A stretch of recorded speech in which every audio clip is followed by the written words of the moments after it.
आज की कहानी है रमेश की। रमेश जो एक बहुत बड़ी कंपनी में जॉब करता था, बहुत अच्छा कमाता था, घर भी अच्छा था। मुंबई में घर ले रखा था, मुंबई शहर में रहता था। और रमेश के पास कोई टाइम नहीं होता था, आए दिन मीटिंग, बहुत काम होता था।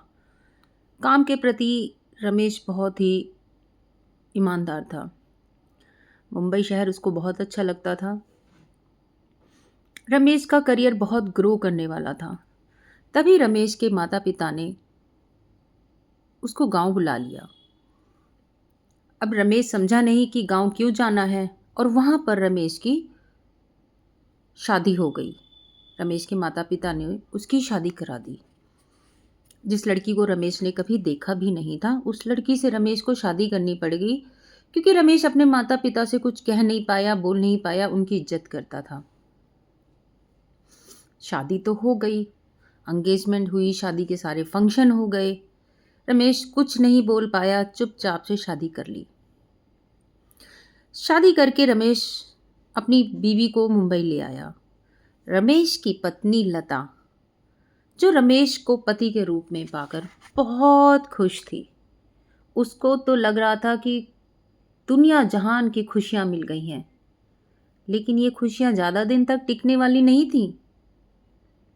ये मैं आपको आगे बताऊंगी, क्योंकि रमेश ने पहले से ही किसी और लड़की से अपनी पसंद से शादी कर रखी थी, और वो लड़की अभी कहीं बाहर गई थी।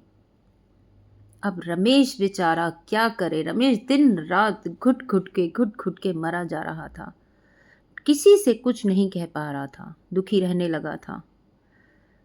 और मुसीबत आ गई उसके सर पर।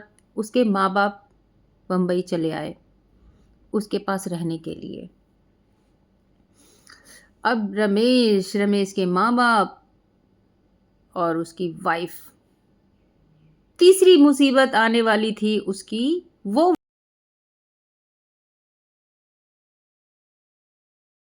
तीसरी मुसीबत थी उसकी दूसरी वाइफ, जिससे उसने मुंबई में शादी कर रखी थी।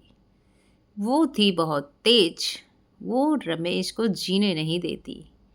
उसको पता चला तो उसने रमेश से बहुत लड़ाई की। रमेश को समझाया कि उन लोगों को वापस भेज दो, लड़की को छोड़ दो। रमेश मुंह बनाया रहा, कुछ नहीं बोला, बेचारा पिसता रहा, और वो लड़ती रही। रमेश उसको मनाने की बहुत कोशिश करता रहा, लेकिन वो नहीं मानी। और एक दिन उसने धमकी दी कि वो अपनी जान दे देगी। तीसरी मुसीबत आने वाली थी वो, जिससे रमेश ने मुंबई में शादी करी थी। क्या करे और वो थी बहुत तेज लड़की। एक दिन अचानक वो लड़की रमेश के घर पे पहुंच गई।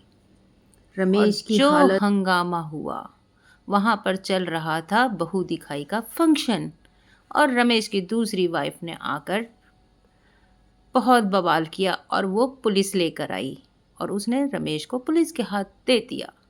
देखा आपने तो शादियों का अंजाम क्या होता है।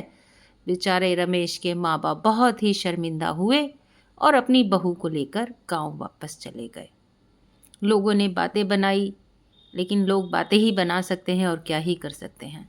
बेचारी रमेश की बीवी तो अकेली ही रह गई, और रमेश पछताता रहा जेल में। तो इसीलिए सोच समझ कर करिएगा जो करिएगा। दो शादी, दो लड्डू, दो नाव पे पैर रख के सवार होने में डूबने का खतरा रहता है। समझ गए ना इस कहानी को आप लोग? तो कैसी लगी आप लोगों को ये कहानी? प्लीज़ प्लीज़ मुझे कमेंट करें, और कमेंट करके ज़रूर बताएं कि कैसी लगी कहानी। और मेरे चैनल को लाइक करें, शेयर करें, कमेंट करें। Thank you.